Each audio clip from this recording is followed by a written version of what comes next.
સવારમાં મારે મગ બાફવા મૂકવા હતા એટલે હું કુકર અને મગનો ડબ્બો લઈ અને બેહી ગઈ. કુકર મેં લૂછ્યું ત્યાં તો ખબર પડી કે કુકરમાં અને ઢાંકણામાં બોલ્ટ જ સાવ ઢીલા થઈ ગયા છે. એટલે પહેલા તો બોલ્ટ ફિટ કરવાના હતા એટલે મેં મશીનનું નાનું પેચ્યું હતું એ લઈ લીધું અને કુકરમાં અને ઢાંકણામાં બોલ્ટ ફિટ કરી નાખ્યા. અને પછી મગનું શાક કરવાનું હતું બપોરે જમવામાં, એટલે મગમાં હાથ ફેરો કરવાનો હતો અને મારે થોડા બાફેલા મગ ખાવા હતા એટલે મગ વધારે બાફવાના હતા તો મેં મીઠું નાખી અને મગ બાફવા મૂકી દીધા.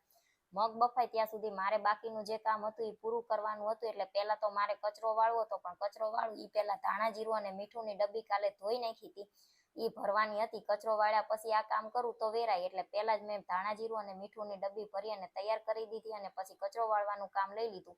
હું કચરો વાળતી હતી ત્યાં તો સાવણીમાંથી એક પીછડું તૂટી અને નીકળી ગયું. ગમે એટલી મોંઘી સાવણી લઉં તો મારે તો સાવણી ટકતી જ નથી.